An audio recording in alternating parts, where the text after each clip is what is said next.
just make sure that you realize and understand the importance of oil and how it would affect all nations.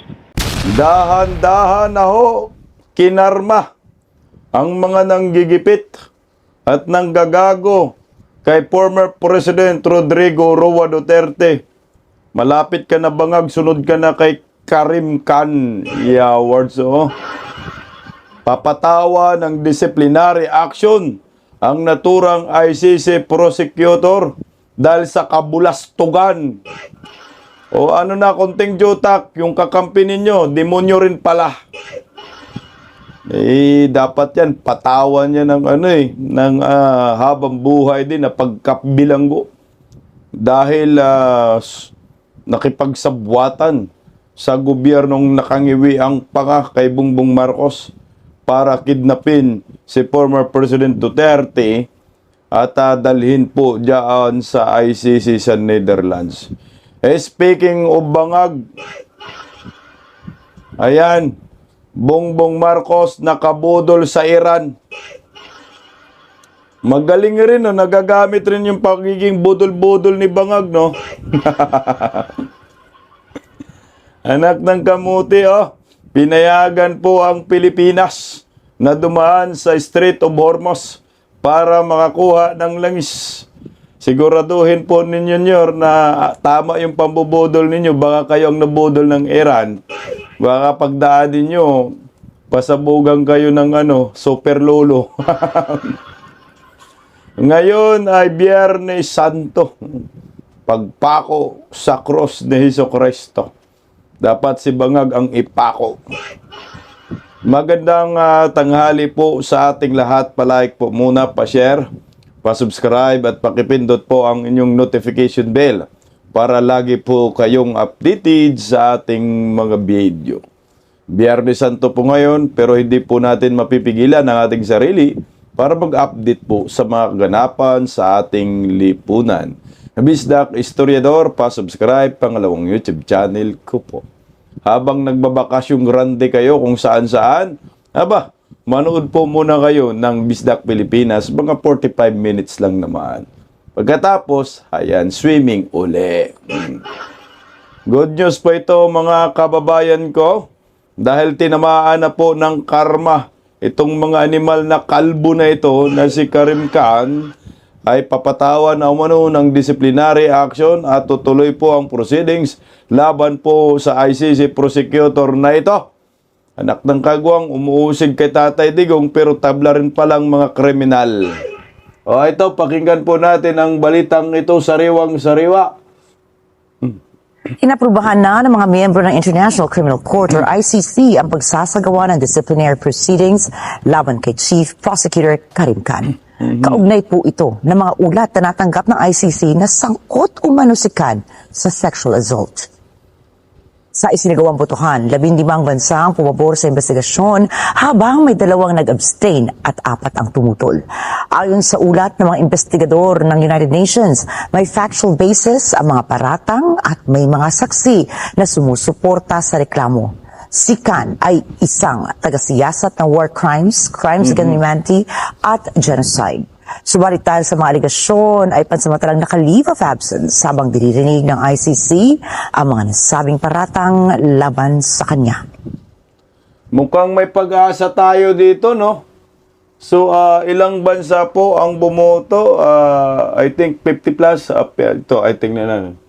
Member states, 15 votes in favor, 2 abstained, and 4 vote against.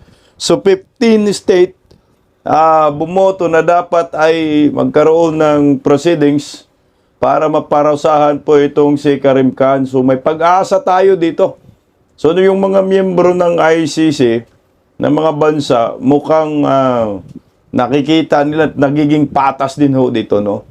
So, ano po ang relevance nito sa desisyon ng ICC, pamunuan ng ICC, sa kaso ni former President Duterte? So, ito kasi si Karim Khan, ito yung chief prosecutor ng Crimes Against Humanity na humawak din po sa kaso ni former President Duterte at nasuspindi nga ho ito. Nakaliba itong animal na ito dahil po sa kaso. So, ibig sabihin, wala po silang kredibilidad para usigin si former President Duterte. Lalo na po itong si Karim Khan. Dahil sila ay may mga sabit, no? So itong 15 na bansa, pwede po itong makatulong sa kaso ni former President Duterte, lalo na po sa ang pinag-uusapan ay yung human rights at karapatan ni Tatay Digong bilang isang senior citizen. Dahil ito po ang hiniling ng kampo ni former President Duterte na interim release dahil po sa kanyang kalusugan at sa kanyang edad na ho. So mukhang may pag-asa tayo dito, no? Ay itong 15 na ito kasi ang tinitingnan po nila dito, human rights ho talaga. So mukhang may pag-asa. At saka yung president naman ng ICC, I think, Japan. So medyo may liwanag po tayo. At pag ito ay naparusahan na si Karim Khan, panigurado, lamang na lamang po tayo. Good news po yan para po sa depensa ni former President Duterte. Kasi noon pa naman, di ba, mayroon pong petition sila na i-disqualify itong si Karim Khan bilang isang prosecutor at nangyari na nga ho ngayon. Ang mga pumalit, yung mga nigra, tsaka yung mga puti na akala mo animal EI, minsan babae ang salita, minsan brusko naman lalaki. Matindi po yun, sexual assault, yung akusasyon dito kay Karim Khan. Mukhang may liwanag tayo ng kunti. Ayan na. Sana ang sunod dito, Makar, masibangag na, no? At ito, mga kababayan ko, mayroon din palang proceedings na mangyayari dito kay Tatay Digong. Ang pinag-uusapan dito, yung jurisdiction jurisdiction ng International Criminal Court sa kaso ni Tatay Digong. Meron nga bang jurisdiction? Ito, pakinggan po natin itong si Alvin Torrisi. Maganda po, may update. Mga kababayan, magandang araw po sa inyong lahat nasaan man kayo sa mundo. Latest update lang po sa kaso ni dating Pangulong Rodrigo Roa Duterte before the International Criminal Court.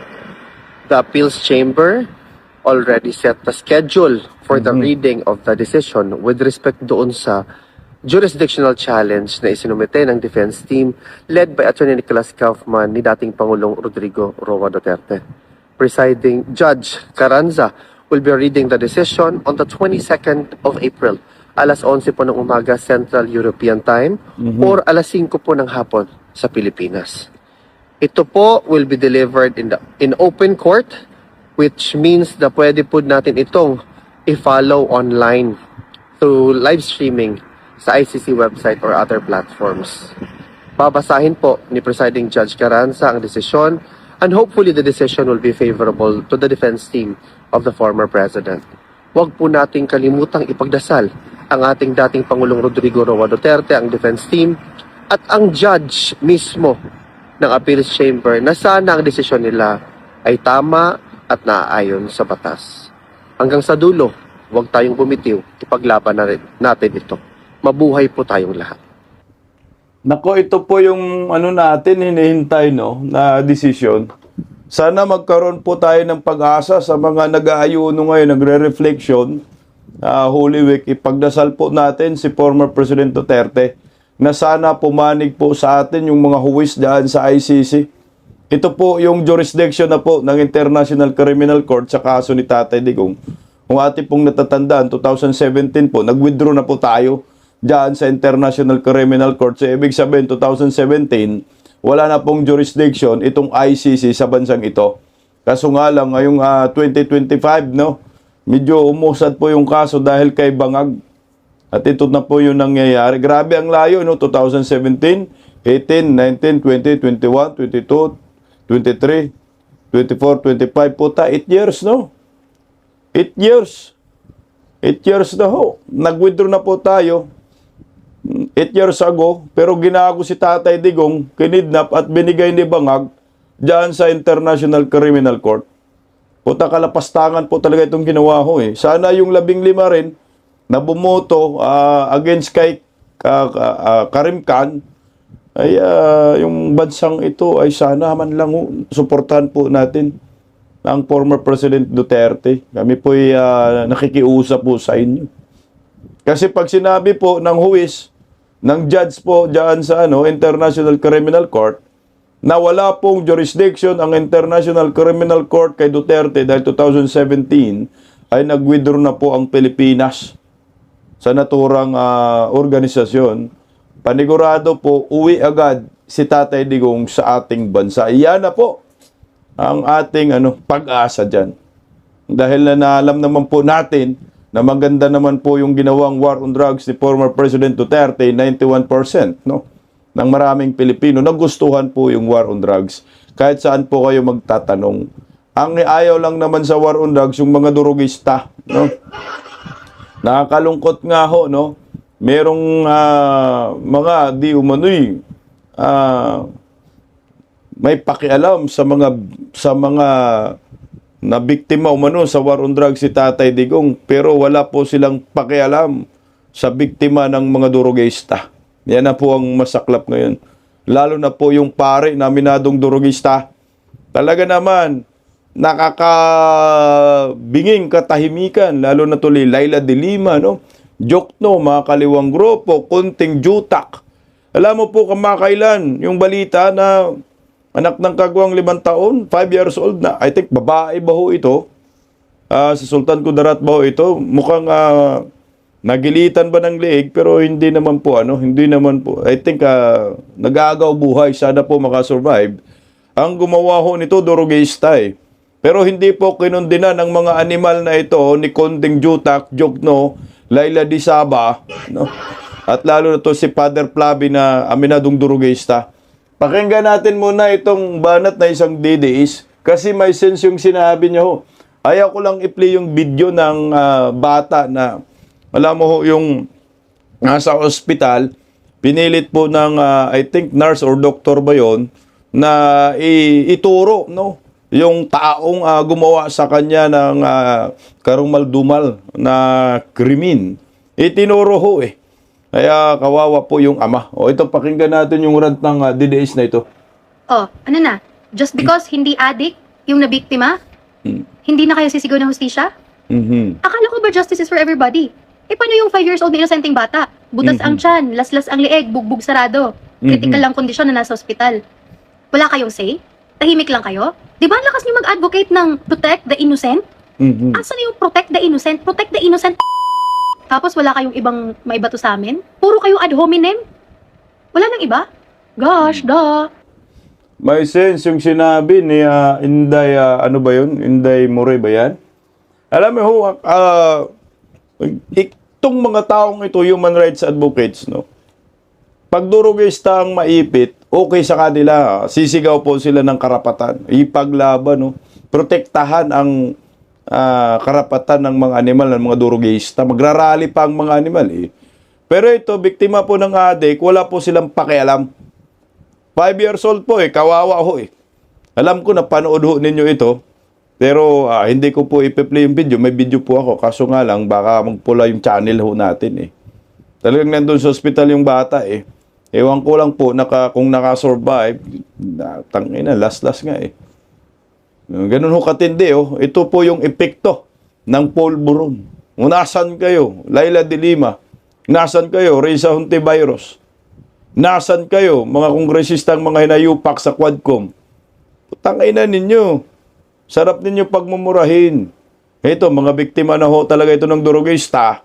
Wala man pong sumigaw ho sa inyo ng hustisya para sa mga batang ito. Para sa ikadakip ng mga durugistang ito. Pero itong si Father Flavi, ayan, paanang mga durugista, hinalikan pa. Ang inumin, oh. Ayan, Father Flavi Villanueva naghugas at humalik ng pa. Ganong katindi, no? Hinahalikan pa ninyo yung mga paa ng mga durugista. Mga biktima daw yan ng AJK. Ayan na, utangin ni mo nyo. Halikan nyo. Pati siguro puwit ni Dayon yun, halikan niya yan eh. Mga hipokrito. Hindi po kayo, karapat dapat pakinggan sa inyong mga humili. Saan bang simbahan to nang makapunta, batuhin ng durian, no? Habang nagsasalita, adik nagsasalita. So, ano ng adik? Protector ng mga adik nagsasalita. No? Okay, sana po ay magtagumpay ang laban ni former President Rodrigo Roa Duterte dahil ang laban po niya ay laban po nating mga Pilipino. Dasal po tayo. Napapaanig po na naman sa atin yung yung kalangitan, no? Kaya taasan. Dahil 'di ba kamakailan puro denied yung mga ng defense team ni former President Duterte, mga motion. Sana po sa April 22, igawad na po kay former President Duterte ang kanyang kalayaan. Marami na pong nangungulila, marami na pong umiiyak at nadudurog ang puso. At pag nagkataon yan, magsasabi ng ICC na walang jurisdiction, sila kay Tatay Digong, itong si Bongbong Marcos, dapat patawan po ito ng parusang kamatayan dito sa Philippine Court. At pag naging presidente si Inday Sara, yan po ang una niyang ibalik. Kayo, mga kasabwat at nagtraidor sa bayan. Punta tayo dito sa issue ng langis. Nakabudol si Bangag eh. No? Nakabudol si Bongbong Marcos sa Iran at pinayagan po ang Pilipinas ng Iran na dumaan dyan sa Strait of Hormuz. Putang ina, gamit rin yung pambubudol, no? Pero bago po riyan, mga kabisdak, alam mo po yung nangyayari ngayon na crisis sa langis. 2022 pa pala yan, bago si Tatay Digong bumaba sa pwesto matapos yung termino niya. Inapredict na pala niya na magkaroon ng increase ng langis halos araw-araw. At ito po yung nangyayari sa atin. Bilib talaga ako kay Duterte na hindi rin naman ho ito sineryoso ni Bangag. Siyempre, lutang si Bangag. Wala tayong magawa dyan. Pero nabibiliban lang ako dito kay Tatay Digong kasi yung lumalabas sa kanyang mga bunganga, yung prediction, nangyayari. Pati nga ho yung pagkakulong niya ngayon, pagkidnap sa kanya sa daig, na-predict din niya ho yan. Pero ito rin sa langis na predict ni Tatay Digong. Pakinggan natin yung talumpati ni Tatay Diggs na ito. O sa totoo lang, ma'am, itong nangyayari ngayon sa Ukraine, pati, it's oil. Sinabi ko na sa inyo at the beginning, hindi ko lang sinabi yung repercussions. But kasi ma'am, magsabi yan sa inyo, she's an economist, yung export pati import natin talagang maderail dyan. And for as long as we are dependent on the fossil oil, tataas ng tataas yan. I think that the war in Europe will be one of attrition. Pagka-attrition, araw-araw, walang hinto na yan increase. I'd like to make a warning to itong mga association ng transport or everything. That is not the end. Every time that you complain and go into a demonstration, just make sure that you realize and understand the importance of oil and how it would affect all nations. Talagang magdaan tayo ng hirap. Kaya nagpasalamat ako sa Diyos na magtapos na ako, bilisan na lang niya ang mga araw kasi kawawa talaga itong susunod, tignan niya. Hindi ito na yung, hindi everyday, the prices will increase and increase and increase until we can have a stable situation, the whole, lahat ng countries dito sa Pilipinas makarecover. Tayo, hindi, yung nakikita ninyong increases ngayon, wala yan tignan ninyo, as the days go by, tapos oil becomes a weapon of choice for nations. Russia, nandyan siya, but I really do not know how it would affect. Hindi man ako masyadong ano dyan. Pero tinitignan ko lang yung oil at yung gera ngayon. It will not end. It's an attrition. Yung patagalan na shooting each other. Wala tayong choice because the other alternative would be, if you want to finish it, you just push the button there for a nuclear war, and that will be the end of our worries. At sabihin ko, by that time, hindi na kayo mag-demonstrate dyan, kayong mga association ng mga drivers, operators. Yan. Pag nuclear na, wala na tayong pag-usapan. Wala na tayong i-import. Pati, bakit man kayo tapos naman lahat. Pagbagsak niyang nuclear, one for each country, the Philippines will not be an exemption if war really breaks out.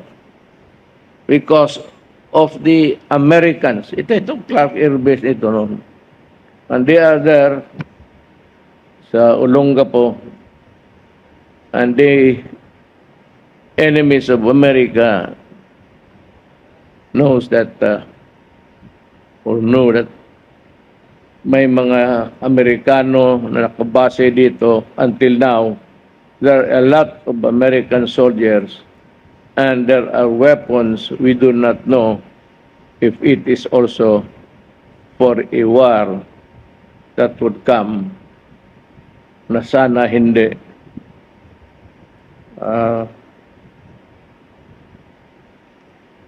Ewan ko. Pero I see a very dark, not really in desperation, but itong oil na ito, apektado lahat eh. Yung export, pati import natin, and how our economy is being run by oil. Without oil, ito lahat, it's a product of oil. Lahat yan. Since the machineries, the energy, that runs the machines, lahat makikita mo, gawa ng oil yan. So, pati itong harap ko. Na-predict talaga ni former President Duterte, no? 2022 po yan, dapat itong si Bangag umalis to na ba? Hindi nakinig kasi. Na ito ho yung mangyayari, halos araw-araw po tumataas ang langis dahil sa digmaan. Ito ay digmaan Ukraine at Russia pa nga ho ito. At ang nangyayari, Middle East na. Dapat nag-imbak na tayo ng mga langis, no? Isipin mo, 2022 si Bangag, 2022, 2023, 24, 25, 26, 4 years na ang buang, di man lang nag-imbak ng langis ng 2025. At alam na pala, 2022 pa lang, sinabi na po yan ni Tatay Digong, wala eh. Ang iniisip nila ay paano madurog ang mga Duterte, iniisip nila paano ma-impeach si Vice President Inday Sara Duterte, pero hindi po nila iniisip kung paano po masolusyonan itong mga crisis na nangyayari sa ating bansa. Tama ka talaga si Tatay Digong na mag-increase ang langis araw-araw. So doon pa lang dapat nakagawa ka na ng solusyon. Dapat nag-stocks na tayo ng 1 taon or 2 taong stocks. Gumawa na po tayo ng mga imbaka ng langis. Import na po tayo. Ang problema nga, itong si Bangag na busy sa paglilimas sa kaban ng bayan, mali-malitang pera, nililimas. Ito na ho ang resulta ngayon. Kanya-kanyang kawat. Hindi nakapokus sa ekonomiya, nakapokus sa mga Duterte kung paano mapabagsak. Grabe, ang tindi ng utak ni Tatay Digong na-predict niya. Oh, heto, Marami na po tayong kasi tayo siyempre nag-criticize tayo dito kay Bangag maghanap ka ng paraan para masolusyonan yung problema sa langis. Makipag-usap ka sa China, makipag-usap ka sa Russia. O eto, matindi, nakabudol si Bangag. Si Bangag ba nakabudol o tayo nabudol? Pinagbigyan kasi ilan bansa po ang pwedeng dumaan lang po dyan sa Strait of Hormuz. I think 4 nga lang ho yata Russia, India, China, ayan, pwedeng dumaan dyan. Iwan ko yung ibang bansa. At ito Pilipinas, pinagbigyan ho tayo. Ang galing talaga ni Bangag. Pero siyempre hindi si Bangag nakipag-usap dyan. Siyempre ambasador ng Pilipinas dyan sa Iran. Kasi si Bangag, pag si Bangag makipag-usap, hindi maintindihan ng Iran, baka pakainin pa yan ng super lolo. Masabog yung mukha dyan narito po ang balitang ito. Good news pa ito para sa ating mga Pilipino. Ayan, pakinggan natin ang balitang ito. Nakabudol At sa kapapasok lamang na balita, papayagan ng Iran ang ligtas, tuloy-tuloy at mabilis sa pagdaan ng mga barkong may bandila ng Pilipinas sa Strait of Hormuz. Kasunod ito ng pag-uusap ni Department of Foreign Affairs Secretary Maria Teresa Lazaro at Iranian Foreign Minister Sayed Abbas Araghchi. At po sa pahayag, bukod sa ligtas sa pagdaan ng mga barkong may bandila ng Pilipinas, ay tiniyak na rin ang kaligtasan ng mga Pilipinong marino na dadaan sa nasabing ruta. Paliwanag ni Lazaro, mahalaga ang kasunduang ito para sa Pilipinas, lalo na sa seguridad ng mga seafarer at sa tuloy-tuloy na supply ng enerhiya sa bansa. Pinag-usapan din ng dalawang opisyal ang pagpapalakas ng bilateral cooperation ng dalawang bansa. Patay ka Bangag ni Donald Trump. Ayun to pala, DFA pala ho ang nakipag-usap dito sa minister ng Iran. Tama ho yan, goods po yan para yan ang problema natin, langis talaga. Dapat noon pa yung umpisa pa lang nakipag-usap na kayo. Hindi ho sana tayo kasama sa crisis. Pero ano pong magic ginawa ni Bangag dito?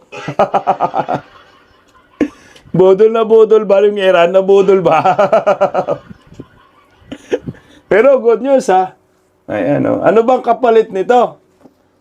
Tangina, baka isang buong Pilipinas kapalit Kasi hindi po pwedeng basta lang papayag yung Iran na padaanin tayo dyan sa Strait of Hormuz. Kung walang kapalit, dapat nagiging transparent din po itong DFA. Kasi malay natin, bininta na pala tayo, animal, bininta na pala yung Luzon. Kapalit dumaan. Meron tawag dyan na parang toll gate, Merong toll gate dyan, pag dumaan ka, magbayad ka. So, magkano yung kapalit nito? At sino? Pwede si Lisa na lang kapalit. Si Sandro. Okay. Good news po yan sa maraming Pilipino para sa akin na tayo po'y makakadaan na dyan sa Strait of Hormuz. Kasi wala pong daanan yung mga oil tanker from Iran, kundi yung Strait of Hormuz. Kukuha ka ng langis sa Saudi, dyan po rin dadaan Ilang buwan po yan makarating sa Pilipinas? Isang buwan, mahigit isang buwan, 35 days bago makarating ang langis from Iran. So ito, meron na po tayong passage, Magkano yung tollgate nyo? Sana kung may tollgate man yan, may bargain man yan, dapat si Bangag ang ibinargain dyan. At si Bake. So ang tanong, magmura na ba ang mga presyo sa langis? Babalik ba sa dating 50 ang litro ng langis, gasolina at diesel? Kaya pang pababain ni Bangag? Habang buhay na po, ganito, 100 plus, anak ng kamote, Kasi pinagbigyan na po tayo, so ibig sabihin, yung crisis sa langis, so hindi na po tayo apektado. Kasi makakuha na po tayo ng langis sa Saudi, sa Iran, at pagbibigyan na po tayo, at papadaanin ka na So goods na po tayo dyan, di ba, Nyor? Kasi kung ganun din naman, padadaanin tayo, tapos yung presyo ng langis, ay mataas pa rin, putang ina, wala ring sesay, ng pagbibigay sa atin ng daan dyan sa Strait of Hormuz. Pero ako, duda po ako dito, may tollgate po ito Hindi po basta-basta napapayag ang Iran nadadaan ang Pilipinas, lalo't na alam ng Iran, kalyado tayo ng Amerika, nakalaban naman po nila. Ngayon nga, digmaan sila ng digmaan dyan eh. Siyempre tayo, kakampi tayo ng Amerika, talagang papahirapan po tayo ng Iran. Pag nakaangkat na ba tayo ng langis from Iran, babalik na ba ang dating presyo? Na ngayon nirereklamo ng mga motorista, mga riders, nakawawa itong mga nag-buhay, lalo na po yung mga joyride, no? Lalo na po yung mga naglalamog, mga TNVS, grabe kawawa ang mga yan dahil ang full tank daw noon 100 plus lang eh. Ngayon, nga 300 plus na, 500, putang na, kawawa eh. Kaya pakinggan po natin itong mga riders sa kanilang mga hinanaing dito sa gobyernong nakangiwi ang panga. Narito po. Sir, anong masasabi niyo sa pagtaas ng presyo ng gasolina ng 12 pesos ngayong araw? Masakit yan sir sa bulsa. Tangin na dati 54 lang isang litro, Pamura ngayon si kuya. 110 na yata mahigit. 130. Mhm. Leaded lang yun, yung pula. Mas mataas pa yung pula eh. Wala na kaming kikitaan yan sir. So, apektado talaga kayo, sir, sa nangyaring pagtaas ng gasolina ngayon? Oo, kasi yung isang ko dati, 3 bar na to. Ngayon, wala na. Mhm. Isang bar na lang. Maya wala na, ubos na yun. Full tank Nakadatigas kayo, na naman. 100 plus Ay eh. dapat ibaba na nila yung gas. Balik nila ulit sa 50 mahigit. Kasi wala rin yan eh, puro kam-kam lang yung nila sa ginagawa dito sa tao eh. Sila lang yung mayaman. Paano naman tayo? Di ba? Anong masasabi mo na tumaas na naman yung gasolina ngayon, 12 pesos? Dapat na talaga uminto sa pagmamaneho para maramdaman ng gobyerno. Dapat yan lahat ng mga bumabiyahe ng ganito, tigil pa sa atin lahat eh. Hindi na para sa gobyerno para mahirapan ng gobyerno. Kasi ang nangyayari, pag pinaalam mo sa gobyerno, pinaghahandaan ng gobyerno eh. Kung hindi papaalam sa gobyerno, dumatutuloy yung utak nila ginawa ng mga driver. Sir, panawagan niyo sa gobyerno. Sana, Mr. President Bongbong Marcos, huwag kang masyadong magpapadala sa mga negosyante. Dami Correct. natin stock na gas, biglang nagtaas na bigla-bigla. Pag nagbaba, talagang baba lang. 20 centavos, 40. Pag nagtaas katulad to ngayon, ang laki ng tila, 10. Pamahawa naman kayo sa amin. Nagbaboundary kami. Tumaas yung gasolina. Ano ba? masasabi niyo, sir? Honest answer o ano? Yung nakakalungkot eh. Ang nabawas sa kita ko 200. So 7 days ako bumabiyahe. So meaning to say, sabihin natin 30 days o 29. Malaki ang nawawala sa akin. Imbis na pandagdag na lang sa panggastos sa bahay namin napupunta sa gasolina. So wala naman tayong magagawa kundi magpatuloy. Sir, ano pong panawagan niyo sa gobyerno? Sana gawa nila ng paraan kung ano yung pinaka the best para sa mamayang Pilipino. Kasi talagang ramdam yan Ramdam na ramdam talaga, lalo na sa katulad ko. Dahil 14 hours to 12 hours ako nagdadrive ng motor. Ngayon, yung 300 ko, 3 liters na lang. So dati, yung 300 ko, 6 liters yun. Kaya medyo malaking adjustment. Mahirap po para sa amin ng ganyan. Katulad halimbawa po sa tricycle. Magkano na lang din naman po ang kinikita namin sa tricycle. May mga pinag-aaral pa po kami ng mga estudyante. Ang bigas ngayon, magkano na rin.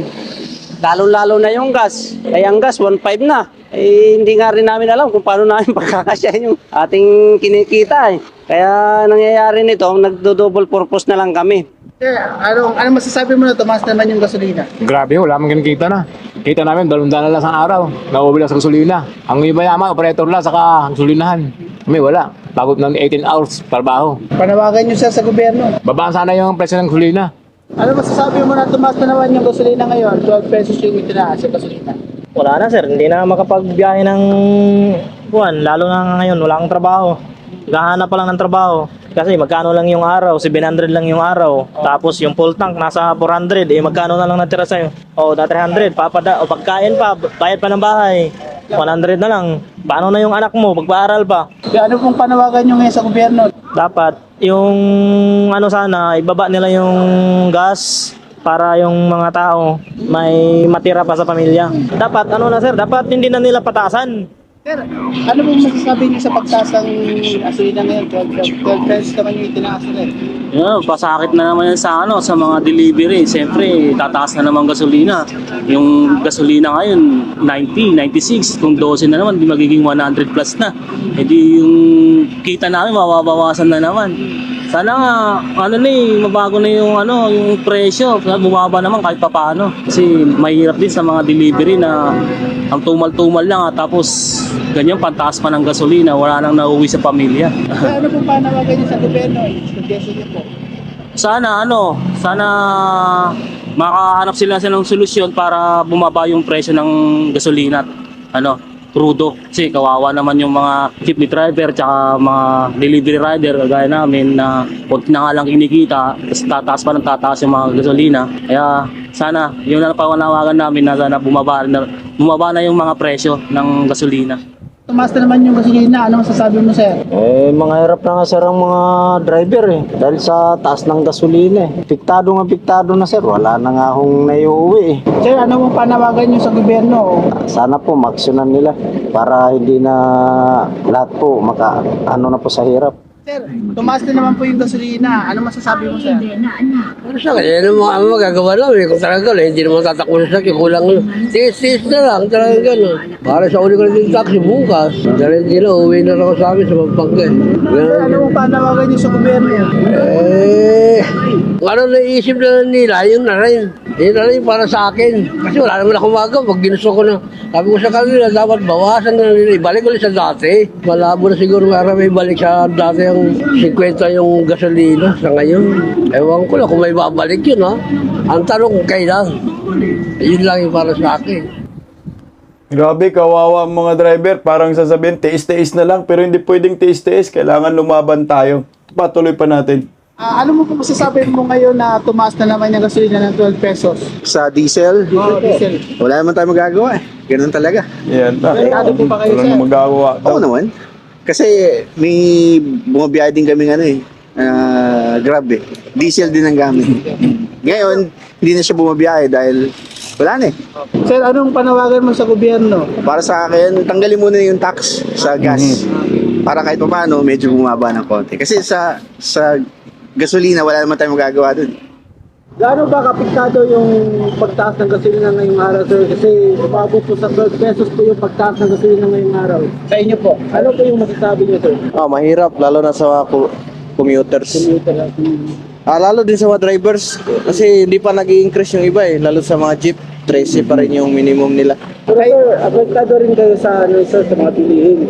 Kasi nag-akyatan yung mga bilihin Sir, ano ba yung panawagan niyo sa gobyerno? Baka may makatulong kayo.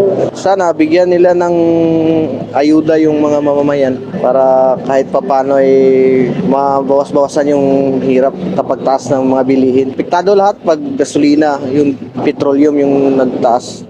Sir, tumaas na naman yung gasolina. Anong masasabi mo? Wala po tayong magagawa rin sir yun ang yung gobyerno. Ang buong bansa po Piktado po. Sir, panawagan niyo po sa gobyerno na Wala namang pagiging panawagan sir Wala tayong magagawa sir, ganun. Basta na lang po. kawawa ng Taas na lang po Pilipino. yung sahod ng mga ng mga Wala nang manggagawa. panawagan. Tapos, yun lang kasi hindi naman pwedeng ibaba Yun lang po. Sumunod-sunod na lang po tayo sa batas. Sir, anong masasabi mo na tumaas na naman yung gasolina ngayon? Wala, hirap din. Tulad ngayon, pasada pa namin, wala matumali ng pasada ngayon. Wala rin halos pasahero. Kung di naman nahabulin, mas lalong mahihirapan kami. Wala rin makain. Kaya ano pong panawagan niyo na sa gobyerno? Sana may ayuda pa ulit. Sana matigil na rin yung gera na yan kasi apektado rin tayo dito sa Apektado po ba kayo sa nangyayaring oil crisis? 12 pesos na naman po yung itinaas. Apektado po dahil ngayon nga ito nakatambay kami ngayon dito sa kahabaan ng pautal-utal lang booking kasi alam mo naman ang mga pasahero nagtitipid din, naghihigpit ng sinturon dahil sa mahal ng gasolina, mahal ng bilihin. So yun ang Sir, ano pong panawagan niyo sa gobyerno ngayon? panabagan ko sana magawa nila ng paraan kung paano masolusyonan itong krisis ng fuel sa ating bansa. Sana makagawa sila ng ASAP na aksyon ng gobyerno. Sir, ano po masasabi niyo na tumaas na naman yung gasolina sa 12 pesos? Ganun pa rin sir, wala tayong magagawa sir Kung hanggat hindi na mawawala yung sikarot sa Middle East, hindi na natin makokontrol yung pagtaas ng gasolina sir. wala na tayong magagawa. Gamit naman natin yung motor pang araw-araw, no choice tayo. Kaya wala tayong magagawa. Kahit tumas yung gasolina, no choice pa rin tayo, sir. Kasi ano pong panawagan niyo sa gobyerno in case ko? Wala naman sir, kahit na anong gawin nila. Kasi sila rin, nahihirapan rin sila. Gumagawa rin sila ng makakaya nila para may balik sa tamang presyo yung gas. Kaso hanggat di na tatapos yung sigalot sa Middle East, hindi natin makukontrol yung pagtaas ng Pero gasolina. sir, apektado talaga kayo sir sa ano? Oo naman sir, kasi dati pag nagagasolina ako, full tank yan sa akin, 300 plus. Ngayon, yung 200 ko, 2 litro na lang. Kaya wala tayong magagawa. Laban lang. Sir, tumas na naman ng 12 pesos yung gasolina. Yes, sir. Sir, ano pong masasabi po ninyo doon? Wala tayong magagawa. Kung di nila kukontrolin yan, di kawawa yung mga pasahero tsaka yung mga namamasadang mga rider tsaka driver. Kayo po, apektado po ba kayo? Siyempre, yun ang number 1 na kailangan namin sa motor gasolina Sir, ano pong panawagan niyo sa gobyerno? kontrolin na nila. Diba, may nagbigay sila ng ano na ang sabi ni PBBM hanggang 5 buwan pa ang pondo natin. Bakit 2 linggo pa lang sobrang nataas? Kontrolin na nila. Kawawa yung mga mamamayang Pilipino. Sir, bilang po. Sir, ano masasabi mo na tumaas na naman yung gasolina ngayon? Magkano bang gasolina ngayon? Di yung gagasolina. Sana 130. 130? Sa ospital. Grabe. Sa wakas. Masakit. Masakit talaga. Mahal na talaga gasolina. Masakit. Sir, ano pong panawagan niyo sa gobyerno na pwede niyo isipin? Tigil na ang gera. Yun lang. Tigil lang ang gera. Sir, dahil tumaas na naman yung gasolina ngayon, gano'n ka apektado sa'yo? Pagtaas ng gasolina. Sobrang malaki. Nabawasan yung kita namin. Talagang sa gasolina na lang napupunta. Ang nabibigay ko na dati 1,000, ngayon nasa 500 to 400 na lang na ano. So, totoo nga yung sinasabi sir na oil crisis po talaga ngayon. Oil crisis na talaga. Hindi ako sang-ayon dun sa mga ibang na-interview ng mga driver. Sabi nila wala tayong magagawa. Sumunod na lang tayo sa kung ano ang agos ng gobyerno. Maliho kayo dyan. May magagawa ho tayong mga Pilipino. Dapat tumutol tayo sa ginawa ng gobyerno na walang habas na pagtaas ng presyo ng mga langis. Nang ginagawa nilang nangunguyakoy lang sila tutulan natin yung pagiging tuta ni Bangag sa mga oligarkiya. Yun po ang ating mga magagawa. Dahil sa totoo lang, hindi po kailangan magtaas ng presyo ng langis sa mga panahong ito. Bakit nagawa ni Tatay Digong yan? Price freeze. Doon sa panahon niya, nagkaroon pa ng digmaan, meron pang pandemya. Pero sa panahon ni Bangag, gera lang, walang pandemya. Hindi niya nga na-freeze yung presyo. At ginawaran pa siya ng state of energy emergency, may nagawa siya, wala. Kaya may magagawa tayo. Dapat tutulan natin yung mga ginawang marka demonyo ni Bangag. Paggising sa umaga, tanghali at gabi, nakikita ko ang post niya, ang hapdi. Paano nga ba to? Di ako makatanggi. Watch ko na lang at isipin ng mabuti. Bisdak Pilipinas. Bisdak, tinig ng katotohanan. Sa bawat vlog may laban sa kasinungalingan. Mulat ang mata, gising ang masa. Bisdak Pilipinas. Para sa bayan, gumigising sa diwa. Sa likod ng kamera, tapang ang dala, walang sinasanto kung mali ang gawa. Hinay-hinay, pero palaban. Boses ng tao sa digital na labanan. Bisdak, tinig ng katotohanan. Sa bawat vlog may laban sa kasinungalingan. Mulat ang mata, gising ang masa. Bisdak Pilipinas, para sa bayan, gumigising sa diwa.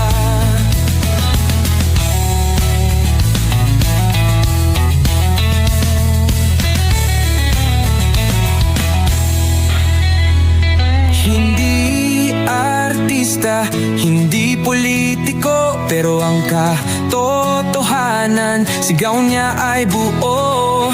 Sa YouTube o Facebook man siya makita, may aral ka pa rin, may uri sa bawat salita.